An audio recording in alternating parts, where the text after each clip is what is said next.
Au cœur des vastes plaines du Kenya, dans un petit village Maasai niché entre les collines, la vie suivait un rythme dicté par la nature.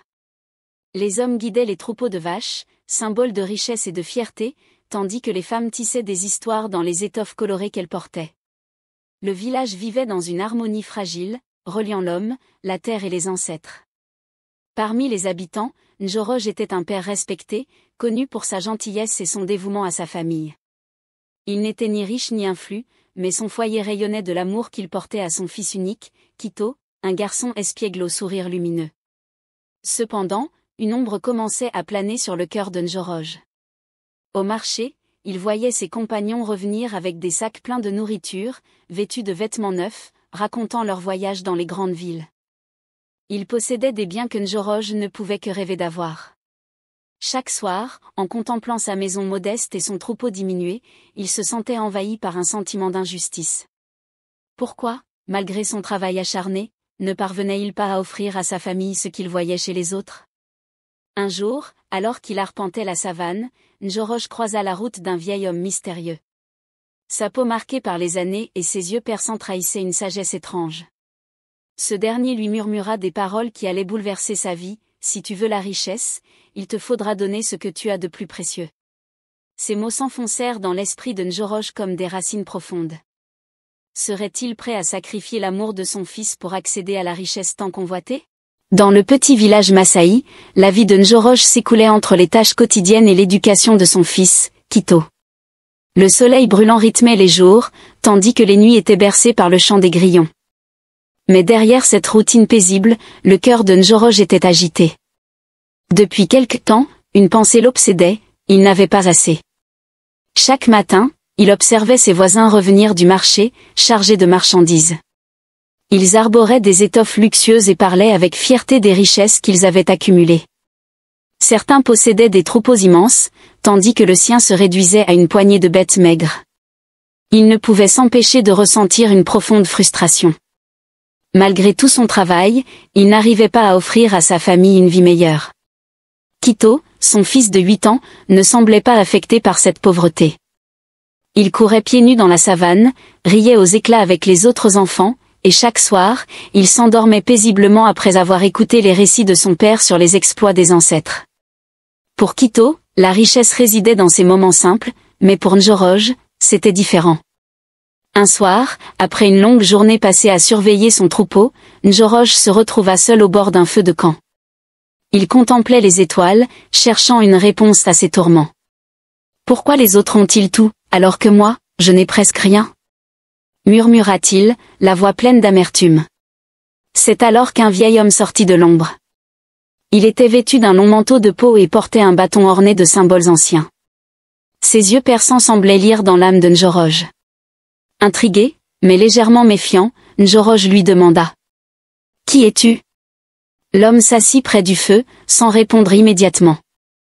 Il tendit une main noueuse vers les flammes, comme pour les apprivoiser, avant de parler d'une voix grave.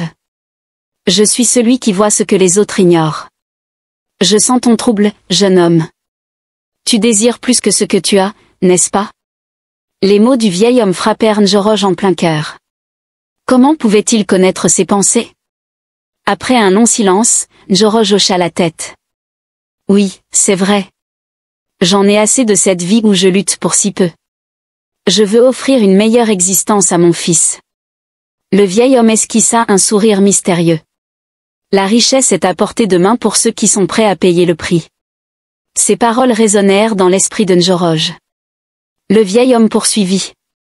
Si tu veux obtenir ce que tu n'as jamais eu, il te faudra donner ce que tu as de plus précieux. Réfléchis bien. Je reviendrai demain. Puis, comme un mirage, l'homme disparut dans la nuit. Njoroge resta immobile, son esprit tourmenté par ce qu'il venait d'entendre. Au petit matin, alors que les premiers rayons du soleil baignaient la savane, Kito bondit hors de la maison pour saluer son père. Il riait, insouciant, et se blottit dans ses bras. Ce geste innocent réchauffa le cœur de Njoroge, mais l'ombre des paroles du vieil homme persistait. Tout au long de la journée, ces mots tournaient dans sa tête. Qu'avait-il de plus précieux? La réponse était évidente: Kito.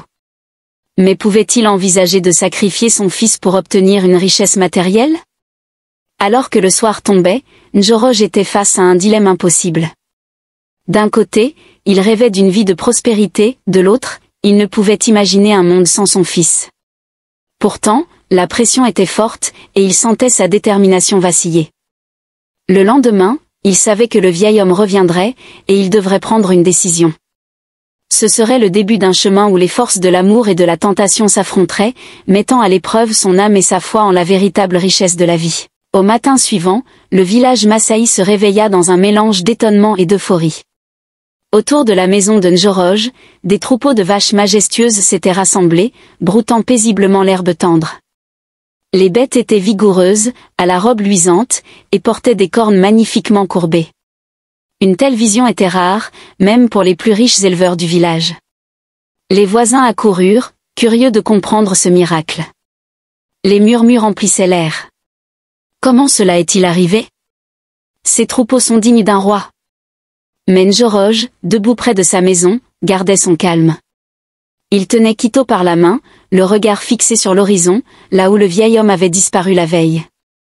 Le chef du village, un homme sage nommé Oleki Papa, s'avança et posa une main bienveillante sur l'épaule de Njoroj. « Mon fils, ces troupeaux ne sont pas ordinaires.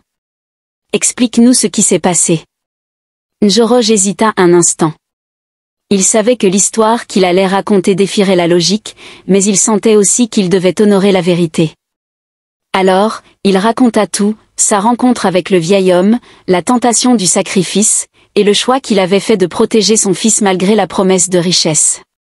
À mesure qu'il parlait, les visages des villageois reflétaient un mélange de stupeur et d'admiration. Lorsque Njoroj termina son récit, Oleki Papa hocha la tête avec gravité. « Tu as prouvé que ton cœur est pur, Njoroj. Tes ancêtres t'ont mis à l'épreuve, et tu as choisi avec sagesse. Ces troupeaux sont une bénédiction pour toi, mais aussi pour toute la communauté. » Le village éclata en chants de joie. Les femmes dansèrent, les enfants coururent parmi les vaches, et les hommes se mirent à discuter des façons de partager cette bénédiction. Njoroj, cependant, restait humble. Il savait que cette richesse était un cadeau, mais aussi une responsabilité. Dans les semaines qui suivirent, la vie de Njoroj et de sa famille changea profondément. Grâce aux troupeaux, il put améliorer sa maison, acheter des vêtements et de la nourriture pour sa famille, et même aider les membres du village les plus nécessiteux. Cependant, il ne devint jamais arrogant ou avide. Il se souvenait toujours des paroles du vieil homme et du moment où il avait failli perdre ce qu'il avait de plus précieux. Quito, qui ne comprenait pas encore toute la portée de ce qui s'était passé, était simplement heureux de voir son père sourire davantage. Il passait ses journées à apprendre de lui, à découvrir les traditions Masaï, et à rêver de devenir un jour un homme aussi honorable que lui. Un jour, alors qu'ils surveillaient ensemble les troupeaux, Quito demanda. « Baba, pourquoi avons-nous maintenant autant de vaches ?» Njoroj sourit et répondit. « Parce que nous avons choisi de protéger ce qui est important. Souviens-toi, Quito, la vraie richesse n'est pas ce que l'on possède, mais ce que l'on est prêt à préserver. » Avec le temps, Njoroj devint un homme respecté et admiré dans tout le village. Il utilisa sa nouvelle richesse non pas pour s'élever au-dessus des autres, mais pour renforcer les liens de la communauté. Il offrit des bêtes aux jeunes couples qui commençaient leur vie, contribua aux cérémonies traditionnelles, et enseigna aux enfants, y compris Quito, les valeurs d'honnêteté, de courage et de fidélité à leurs ancêtres. Quant au vieil homme, il ne reparut jamais. Mais chaque soir, alors que Njoroj contemplait les étoiles, il lui semblait entendre sa voix dans le souffle du vent. La richesse est dans l'amour et l'honneur. Protège-les toujours. L'histoire de Njoroj et de son fils devint une légende parmi les Masaï. Elle était racontée lors des rassemblements nocturnes, autour des feux de camp. Elle rappelait à tous que la tentation du gain facile est souvent un piège, et que les choix dictés par l'amour et l'intégrité sont ceux qui apportent la véritable prospérité. Ainsi, le village Masaï prospéra, non seulement grâce à la richesse matérielle, mais aussi grâce à la sagesse transmise par cette histoire. Njoroj et Quito devinrent des symboles vivants de ce que signifie être riche de cœur, un héritage qui perdurerait pour les générations futures. Les années passèrent, et le village Masaï prospéra sous l'influence de Njoroj.